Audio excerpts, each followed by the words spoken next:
What's up, guys? Kenny here, and I said I'd do a walk around of my fucking new car. So here we go. This is it. Sorry about that. I had to handle something. So yeah, this is my new car, and I saw it on Marketplace, and I was like, yo, what? I didn't even know these motherfuckers existed in the US. So I saw it, and I was like, oh my God, I gotta get this motherfucker. So this is my 1998.5 Ford Contour SVT. That's right, SVT. Ford Special Vehicle Team, okay? And this thing is pretty sick, to say the least. It is pretty sick. And I've been enjoying it thoroughly. And yeah, but it needs some work. It's not perfect. Didn't expect it to be perfect, but I actually do want to prioritize this car on the channel now, because I'll explain later. But as you can see, we got some damage from a previous owner. That should be easy to fix. If you know anything about these cars, the parts for them are extremely rare, like basically impossible. They only made like 2,700 of these in the US. In Europe, they're called the Ford Mondeo, which is pretty sick. But this is essentially Ford's attempt to bring the Euro market into the US market. And it failed miserably, but at least there's some of them left. And the likelihood of you guys seeing one of these in person is extremely rare. I'm just gonna keep it a buck. But yeah, it looks like a grandma car, but it's pretty sick. So let's go on the inside. Also, it is very low. You'll notice that these things came extremely low. Like I don't know why Ford Ford was just freaking cooking. Okay. Anyways, we got the interior. Got the nice little SVT gauges, Ford, and of course the 5-speed manual. These vehicles were only available in a 5-speed manual. Fun fact, it is the MTX 75, same transmission slash transaxle, if you want to call it that, in the Focus SVT. So it holds up well. The gearing is very good. I love the gearing, especially for how old it is. You got a little contour thing, you know what I'm saying? Rear seats are actually pretty decent. Like, surprisingly, this car is very small. It's like 2,800 pounds, I say. It's very small. And the seats actually can fit people if you really want them to. So, but it is small. Like, don't get me wrong, it's a very small seat, but the fact that you can fit people in it, it's pretty crazy. But yeah, got my tools in it. This thing's basically just my daily. Pop the hood. Okay, we got the engine bay. It is the Porsche derived. Yes, you heard me correctly. The Porsche derived Duratec 2.5 liter V6. Has the variable intake manifold, fucking butterflies and shit. Literally, there's butterflies in the intake. Was a 70 something millimeter throttle body. I obviously put that there. But yeah, I'm going to put the actual filter into the fender, but haven't got around to doing that yet because I'm too busy. But yes, as you can see, it is very tight in here. It actually is very bad to work on. It's also pretty dirty, but yeah, it runs really smooth. I changed the oil. It is good. This thing genuinely is very good. Headlights, kind of, you know, that's the other thing that kind of needs to be addressed. The clips broke, like you can see. I think that's a part of it right there. Oh no, right here. Yeah, the clips are broken. Same with the other one. But the headlights for these somehow are like $170. It's not bad. But yeah, it's got a brand new radiator, brand new transmission as well. It's got a new PCV. I kind of jerry-rigged this because it was like leaking. It might still be leaking, honestly. But yeah, I'll address everything perfectly with time. But yeah, that's the engine. It's front-wheel drive, transaxle. I believe it has an LSD. I know some of them didn't have LSDs, but I believe this one does. So yeah. Anyways, let's go to the trunk. So the trunk's kind of fucked up, I'm not gonna lie. God. So like, I'm gonna have my assistant here open the trunk because there's no fucking, yeah, okay. So like, again, decent space for how small this thing is. Like, the seats fold down too, so you can actually carry some stuff with this thing. It's just got a bunch of crap in it, but again, will be addressed with time. So that's the trunk. Yeah.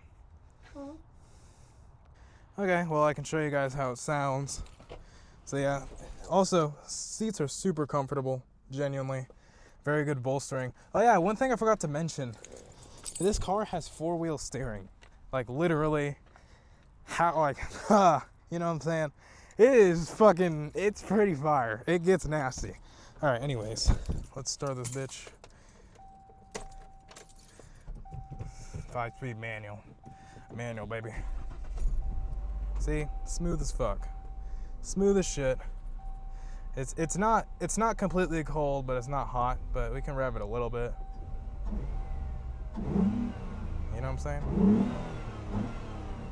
Yeah, you know what I'm saying? Okay. That's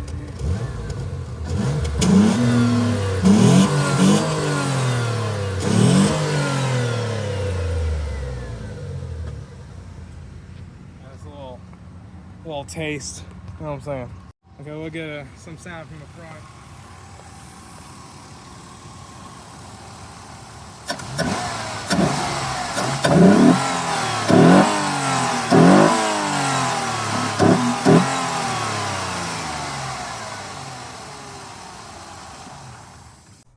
All right, yeah, so that's what it sounds like. Doesn't sound too bad, really doesn't. So it's not running at full beams because the O2 sensor, big 2 sensor one, the upstream sensor, it is shot. Like it's not even showing any voltage. So the car is literally just like very confused, and you might see an example of that when we take it on the road. But other than that, it runs good. It's very smooth. Anything else that needs to be addressed? It's showing that the EGR is like stuck, but that's not the case because I checked and it's very not stuck. I think it might be this little vacuum canister, and then there's another sensor on the manifold itself that also takes fucking EGR pressure, like a pressure receiver, something like that. I got 2 of them. I'll change them out with time. I also got an IAC block off plate because I hear that's a good thing to do. So yeah, but this thing will come together. It's a good daily. It's pretty sick too. Yeah, it's pretty awesome. All right guys, so now we're gonna do a little road test. Again, car is not perfect, but it's a good daily. Starts up every time. You know, you already know the deal. Heat and AC work flawlessly. Everything inside is solid. Steering's good. Yeah, let's freaking get this thing going, dude. Like I said, 5-speed manual, front wheel drive. It's pretty sick. And the 4-wheel steering, it eats. Just need to turn this off completely.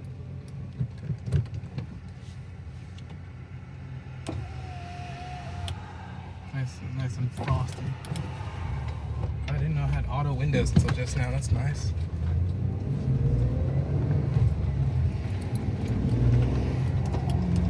It doesn't have auto on the way up though.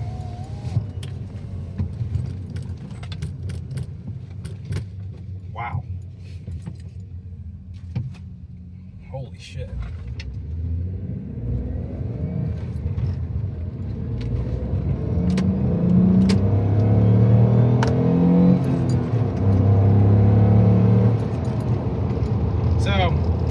I guess I'll let y'all in on what my plans are with this car. So, you guys might be sad to hear, but this car may be the Solara's replacement. That's right. It may be the Solara's replacement because I'm having trouble finding a reasonable reason to keep that car when this thing exists, especially in the condition that this car is in. So I may sell the Solara and keep this thing and have that as the channel car, I guess. But obviously the Solara won't be gone anytime soon because I do have a plan for that. But this thing might ultimately replace that car. So yes. However, all I really want to do to this thing is get it cosmetically looking good. There's also a thing people do with these cars. They swap the Ford Taurus engine, the 3-liter V6, into this car because the 2.5 is just anemic at the low end. But top end, it's not bad. It's actually really good for what it is. But the low end is really just where it needs addressing, and the 3-liter does address that pretty well.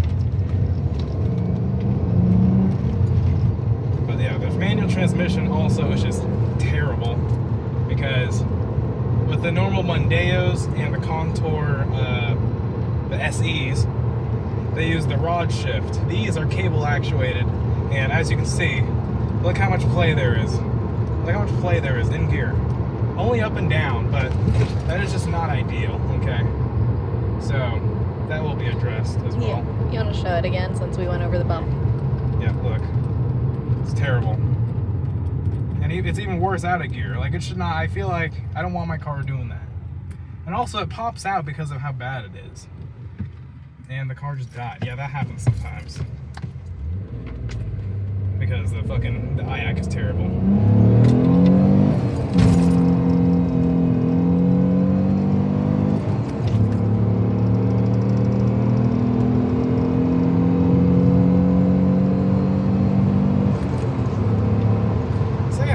Slowest, like, it's really not, but definitely it's not running as good as they can.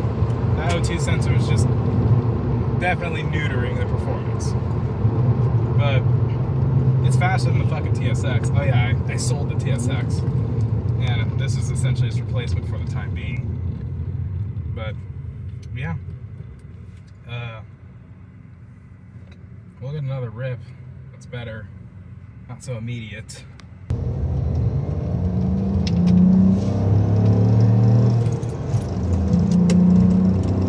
You can really hear that, you can really hear the fucking, the manifold opening and closing. It's pretty sick. Honestly, this car is just, like, Ford did not skimp out with this. SVT, they know what they're doing. No one wanted this,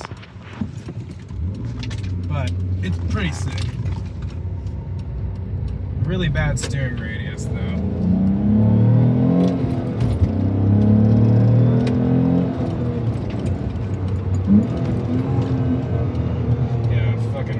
The space in between first and second kind of, it takes getting used to. It's a very sloppy rev match there.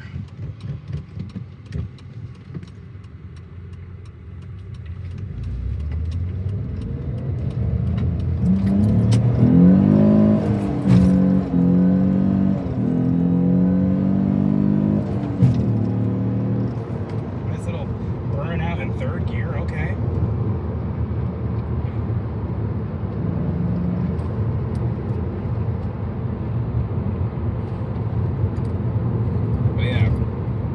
If you do watch this until this point, feel free to comment. If you know anything about these cars, feel free to comment what I should do. I am open to anything. I kind of have an idea of what I want to do, but I'm always open to suggestions. In terms of car updates, I know the G was a previous project. I still have that car, but I am thinking of selling it as well. If you want it, let me know. But yeah, probably not gonna project that thing out. Because, I don't know, I just feel happier with something like this, personally. But, again, open to suggestions. Yeah. I wish there wasn't so much traffic. Oh yeah, also, Merry Christmas, everybody. Merry motherfucking Christmas, okay? This is my Christmas gift that I got myself. It's pretty awesome. See if I can get a good rev match and then pull. Yeah.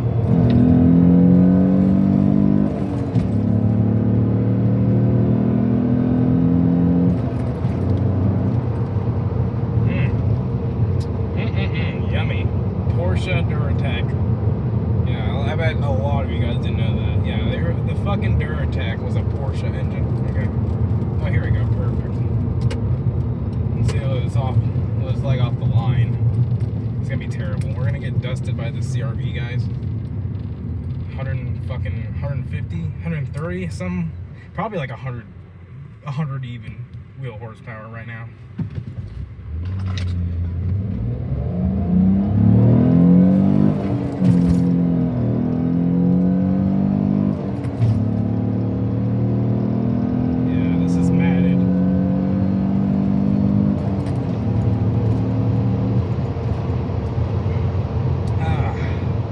Suspension's nice and stiff. It's super smooth. Like, you can, like, honestly, this car is really fucking nice. Like, exceeds my expectations.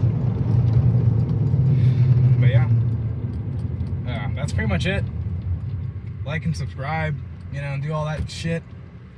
Let me know what you want to see, and yeah, I'll catch you all later. Goodbye.